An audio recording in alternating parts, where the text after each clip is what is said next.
Next comes a panel with representatives from A+B incubators, the Austrian Research Promotion Agency, and Austria Wirtschaftsservice, the Austrian Promotional Bank. This panel will be moderated by my colleague Clara Brandstetter, Managing Director of the ICT Hermann Hauser. They will discuss about the existing infrastructure for spin-off founders in Austria and may also shed light on what is still missing. Welcome Clara, Silvia, Marlies, Martin and Raphael. Thank you, Jasmine, for the introduction. A warm welcome to the first panel of today. It is about infrastructure for spin-offs in Austria. My name is Clara Brandstetter, and I'm working at the ICT Hermann Hauser. And our organization has been part of this ecosystem for more than 5 years, and we have worked with science-based entrepreneurship since then. And I'm really looking forward to discuss in this panel the agenda of how we support spin-offs in Austria. And I have seen lots of discussion already happened in the chat, and I hope we will raise some further input in this panel. And before we head into today's discussion, I would like to hand over the mic to our panelists for a short intro. Sylvia, would you like to start? Thank you, Clara, and thank you for inviting me, and a warm welcome to all the participants today. So my name is Sylvia Leimgruber. I've been working for the FFG, the Austrian Research Promotion Agency, for more than 15 years in the field of academic spin-offs and startups. And since March 2020, I'm now responsible for the Department of Structural Program. So the FFG is the National Funding Agency for Industrial Research and Development in Austria. However, the FFG is often not directly associated with the topic of spin-offs or startups, but the FFG invests each year between 65 to 70 million euros in supporting startups. So as a one-stop shop for business-oriented research, the FFG supports young entrepreneurs from the first idea all the way to the market launch. And for example, with the spin-off fellowship program, the patent voucher, the global incubator network, the general programs, and also the startup, the market start. So I think this shows that the FFG is a strong partner in the startup and spin-off ecosystem. Thank you.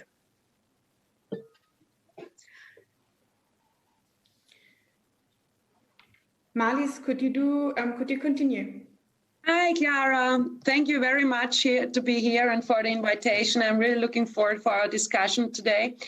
I'm working as head of department in the AWS for a department seed financing, entrepreneurship, creative industry, and IP, intellectual property. So those are the divisions which are located in my department. So, but what does the AWS? We are the promotional bank of the Austrian federal government, and we support companies in their innovative projects by offering soft loans, guarantees, grants, and also sector-specific coaching. And this is one of our USP. We have got a lot of people directly coming from industry who really know the market and the new technology and the new market dynamics. So, and we also support, of course, technology transfer in several initiatives, such like the A+B program, the Minister Gavasla already mentioned, or also the transfer centers. We have got also another initiatives, like, for example, the Wings for Innovation, which is focused on the life science sectors. So this is all located in my area, in my division. And I'm really looking forward for the discussion today. It was really interesting till now. Martin, may I hand over to you? Thank you so much, Clara. Martin Mossler, I'm representing Science Park Graz and the European Space Agency's business incubator for Austria. It's a pleasure being here. I'm also equally looking forward to the upcoming discussion. I'm also having the honor to represent the A+B system for Austria, which I'm a speaker together with Michael Moll from Lower Austria. And I will be trying to drive home the point, what is already here and which things are missing in order to create a really great ecosystem. That's going to be my task for the next 30 minutes or so. Thank you so much for having me. And finally, Raphael. Yes, Clara, hello, and thank you for inviting me as a panelist here today. Hello to the audience. I've already been part of the discussion so far. I think the topic is one that leaves no one cold, so to say. And I'll enjoy the rest of the day here with you. My name is Raphael Friedl. I act as a managing director of Tech2B. We are the A+B Center in Upper Austria.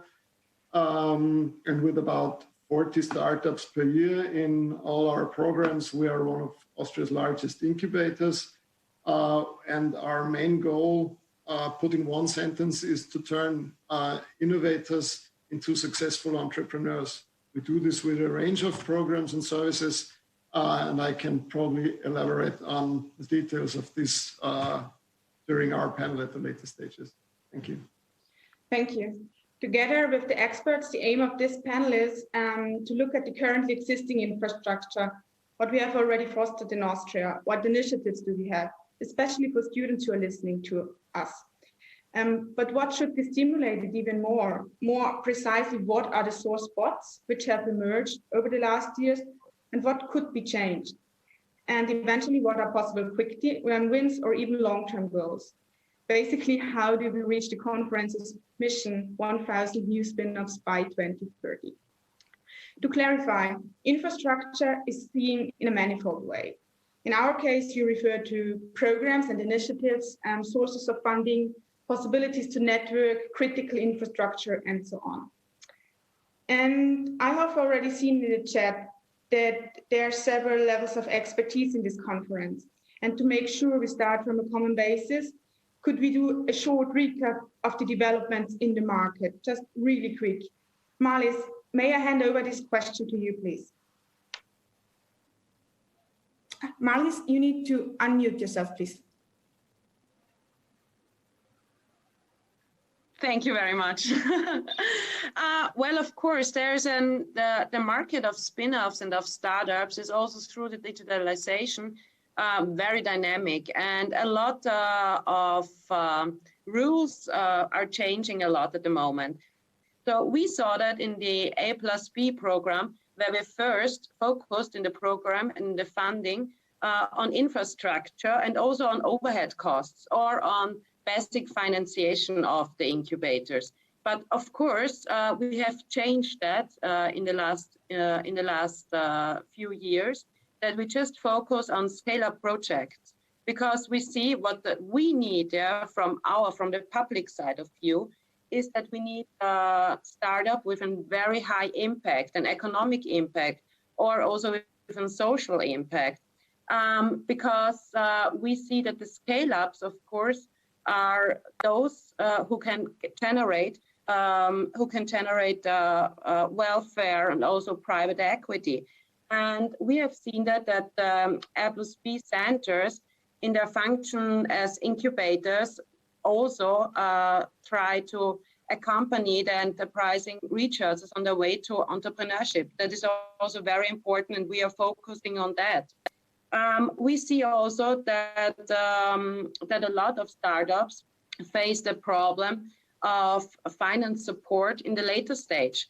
So also we try to connect in the AWS the startups, the growing startups in the later stage with funds not only located in Austria. That's very important, because really the later stage fundings are often not here to be found, but are also looking for Austrian projects. So we try more to connect also in an earlier stage to industry. That also is one thing we try to help the A+B centers to get the link to industry in a very early stage, so they can build up their business models in cooperation with the industry.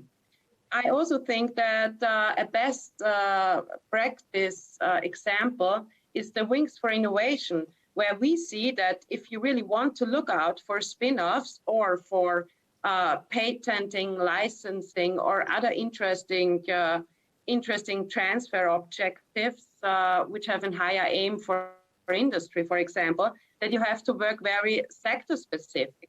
For example, the Wings for Innovation, we really was an initiative of 17 Austrian academic research institutions. And it's emerged also from the transfer centers. And we really tried there to focus on life science projects from the universities. And it's really a success story already, although we started it, I think, last year. So there are already in Austria 5 projects who are getting further and further developed through the pre-clinic phase. So I think a lot is here, and I think there are a lot of initiatives in Austria. We really need to bundle them and to see how efficient they work. And also one thing I want to mention is for Christoph Huber for BioNTech, congrats. He was also a member of the A+B jury, and we're really glad to have him there. Thanks, Marlies, for this quick summary how the market developed in the last years. You have heard the term A+B, academia plus business, several times by now, and we have 2 representatives in this panel here. And Martin Mössler and Raphael Friedl, may I ask you to shortly explain us what is your mission of the A+B centers? What are you doing? How did it develop? How can we, like students and investors, approach you? Martin, would you like to start? Yes, I'm very happy to get started, and Raphael will then go a bit into detail. So the mission in general is to drive academic research into jobs, into proper innovations. How do we do that? We are scattered over Austria in 6 locations, covering basically still, through a cross-regional approach, the whole of Austria. And we provide not only office space, but also office space. We provide IP consulting, matchmaking with industry and investors.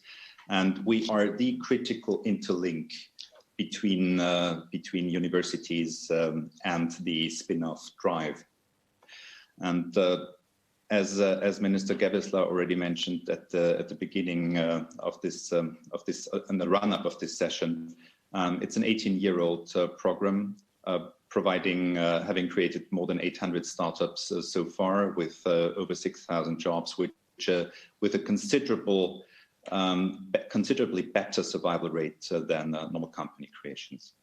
And basically the critical aspect is also to intertwine and interlink the research institutions, the funding partners such as AWS and FFG, with entrepreneurs. We are not just doing spin-offs, but we're also creating classic research-driven startups. And that's the point where I would like to hand over to Raphael, because he will go into more detail. Thank you, Martin. Thank you for handing over. So as Martin has already suggested, we as A+B centers try to act as a one-stop shop for people with technologically innovative ideas who want to realize those ideas by founding a company. So the typical start is just to have a common talk, whether digitally or physically, in order to elaborate on the idea. And to search for the common ground where we can start with our consulting process. So typically this starts with consulting on how best to protect or to license the relevant IP for the company, continues with assembling the right team. This was also a thing that has been discussed in the chat a lot, and I think is one of our main value added, because we are able as intermediaries to bring together people from not only different verticals, but also different universities to form really complementary teams, and goes as far as raising growth funding, whether public or private, for the spin-offs and the startups that we service. We always follow a procedural approach. So this means there is a specific point of starting with us in our program. Each startup gets a key account, the coach, that will practically become part of the team over the whole period of incubation, which in our case lasts between 6 months and 2 years. It's quite a large amount of time that we can spend together with our startups. Of course, there are regional differences between our programs and also between our clients. Since over the last 18 years, each A+B center has adopted to its regional conditions and needs. In Upper Austria, for example, we have an industry focus. We get a lot of business-to-business projects out of industrial automatization, digitalization, industrial software projects, and so on. This is what we are most experienced in. We currently make a very strong effort to also support the academic institutions themselves to form processes and services for their researchers. And by this, we hope to get more applicants out of the academy for our program in the near future.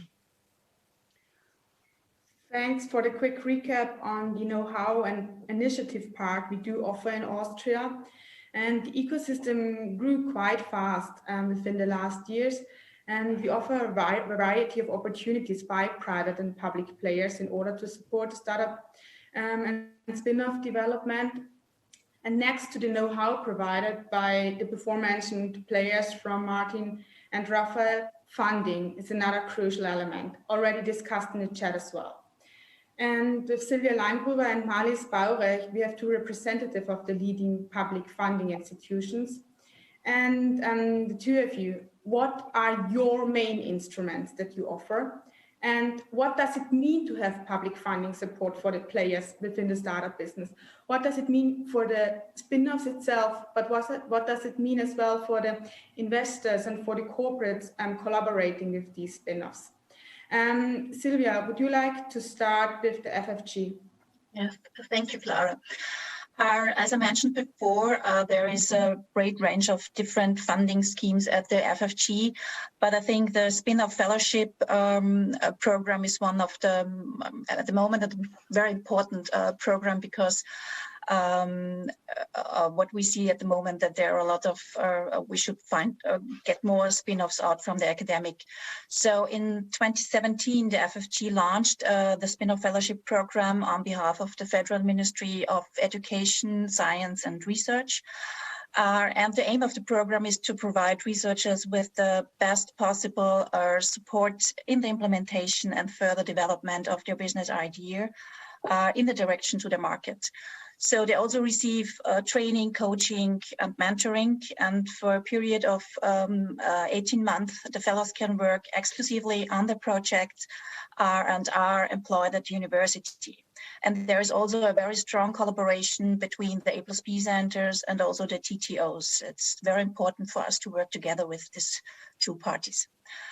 However, in order to be a successful spin-off, we think that this is that it's very important for the fellows to collect user feedback from the very beginning and integrate it into the product development process in order not to miss the market needs. And I think this is a great challenge for some of the researchers to go out and talk with their potential customers and users.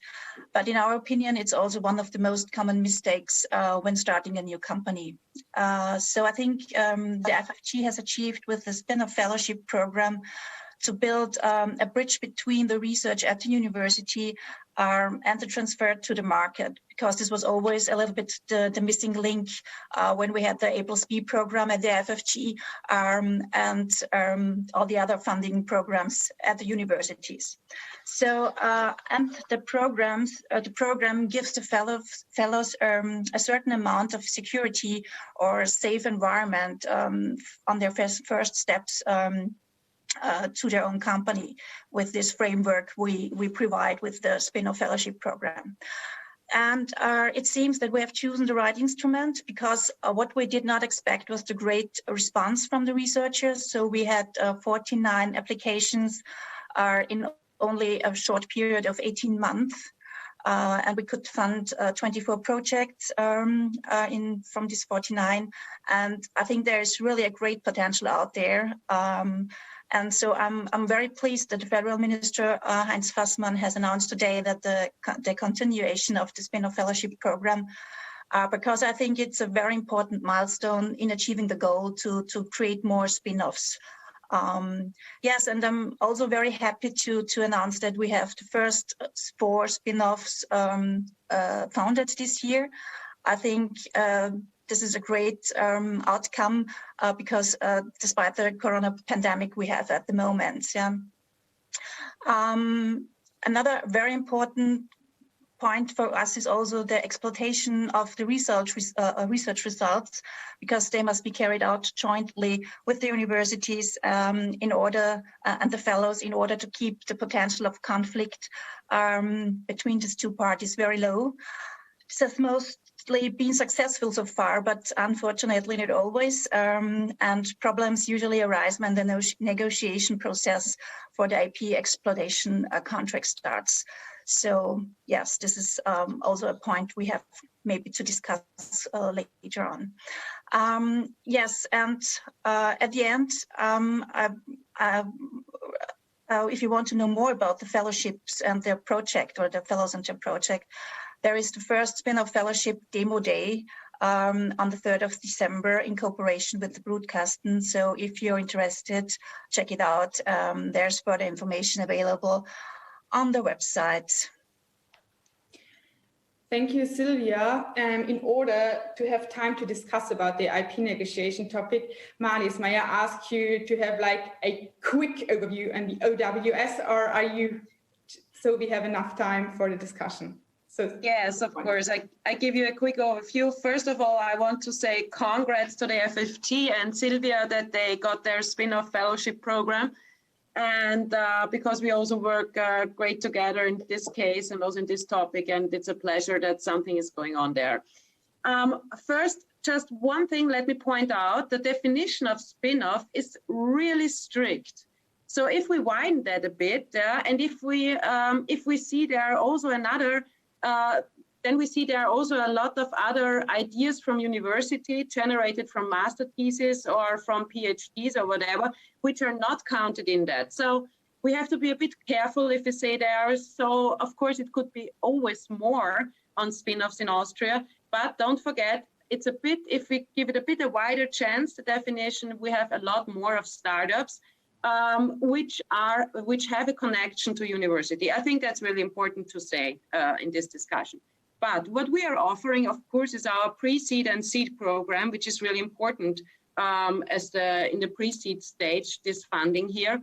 Then we have a grant there for pre-seed. It's from idea to market, of course, where we help innovative high-tech projects which have remarkable ideas, scalable business models, and of course, great people behind that. So this is one of the most important programs in Austria for early stage high-tech projects.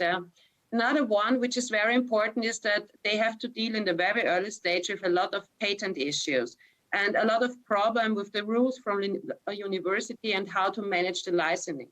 And what we offer there is also in a whole department, in whole division in my department, the IPR division, where we offer them consulting, sector specific, but where we also have a contract and standard contract. It's the Intellectual Property Agreement Guide, the IPAG, sponsored by the NCP IP.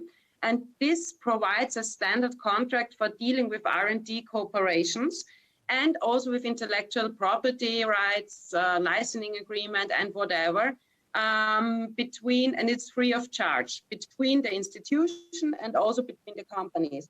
And we've got also an own homepage for it. This is also a very important fact, to order that in a very early stage, that you don't have later on problems with that. I think this is one in all. Of course, we've got a lot of other instruments, how you can fund your idea, or perhaps we come later to it also.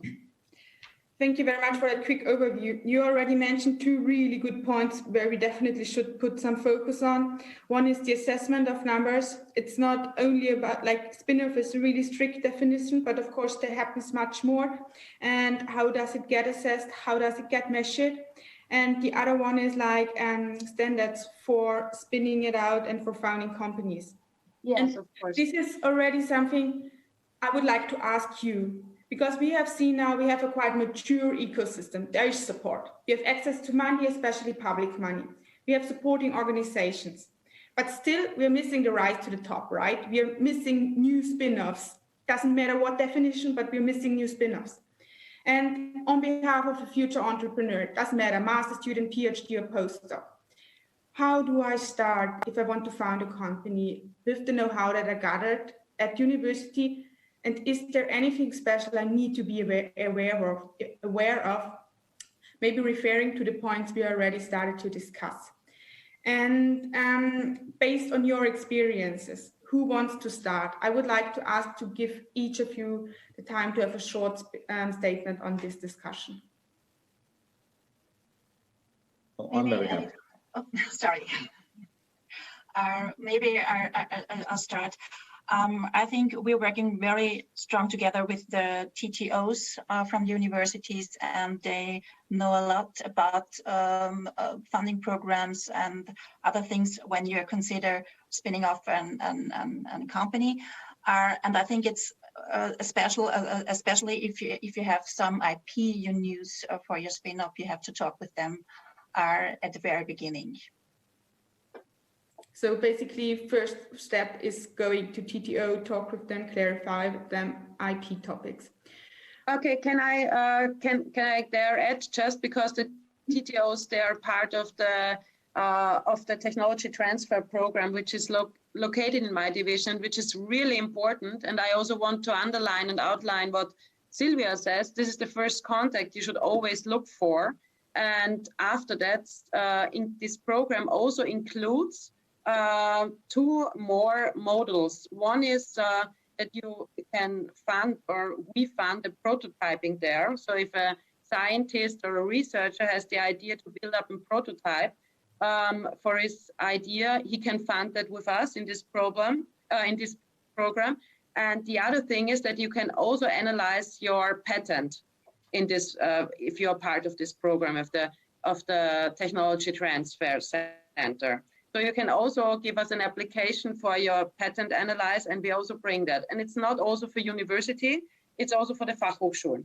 So, and all through the years now, it started 2013, this program. I think we have doubled up more and more applications. The dynamic is really, really high. And we get really a lot of applications per year. So I think something is already going on, and a lot of projects are coming out of university. We see that also with the award, Phoenix Award. This is also award which outlines the projects from university, the startup projects or the funding projects from the innovative sector.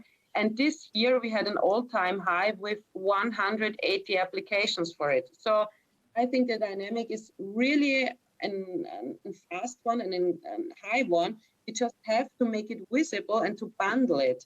We need to be more efficient also, I think, because as Irene Fialka asked in the beginning of the session, is it really important that every university has its own incubator? Well, I don't think so, that this is the crucial thing. The crucial thing is that we know, and the scientists and the researchers know, where to go, where is the best place where I can outline my project. I think that's important. Thank you, Marlies. Martin, you've got, I interrupted you at the beginning. What's your thought on this? Well, basically, I would like to drive home the point of a future entrepreneur a bit in the way that how this could look in the future. So the entrepreneur goes to the TTPO, to the tech transfer office, or to a local incubator, an A+B center. And I would like to see a standardized, a fully standardized, structured process, as Hermann in his entry remarks put very clear that this needs to go very fast. This needs to be extremely standardized and very clear to the entrepreneur, him or herself. And in a second step, the entrepreneur, the scientist, needs to decide whether he or she wants to continue with her academic or his academic career, or whether they want to become full-time startup or spin-off players.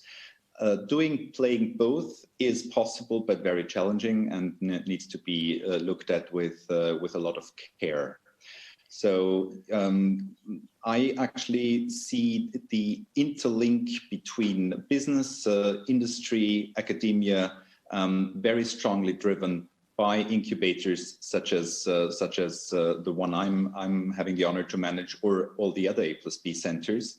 We need to be aware that we are facilitators. We need to be aware that these centers have been around for almost 2 decades, having driven quite serious success stories, and they are the place to go to in order to get the first-hand support and be kind of directed a bit through the first 2 years. So I would like to see the entrepreneur be aware of all the offers which are on the market. This includes VCs, this includes private initiatives, public initiatives, and of course, the closest in terms of subsidiary principle, the closer the incubation support, the spin-off support is to the universities, the more spin-offs we will generate. We also need to be aware that we need to create more spin-offs through a standardized procedure, because at the moment, a lot of spin-offs are hampered by two critical elements. First, I want to continue my academic career, so I cannot spin off. This is not the right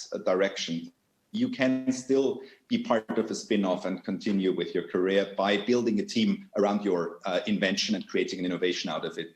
And the second part is spinning an idea out of academia is difficult because of all the licensing agreements, etc. This needs to be getting easier, and this is something to work on. And if we manage that, we have more or less everything in place which we need in order to become successful in terms of spin-off initiatives. Thank you very much for that overview as well. Unfortunately, we are already running out of time, but to conclude, it's about setting up new standards and processes. It's as well about highlighting the entrepreneurial leadership, that you can be a researcher, but you can as well be an entrepreneur, setting up role models in this case. And I'm already looking forward how we can foster this topic after the conference. And dear panelists, I would like to thank you for participating and sharing your valuable input. And dear audience, I hope you got inspired to either launch your own spin-off now or to collaborate even more and make the vision of 1,000 new spin-offs by 2030 come true.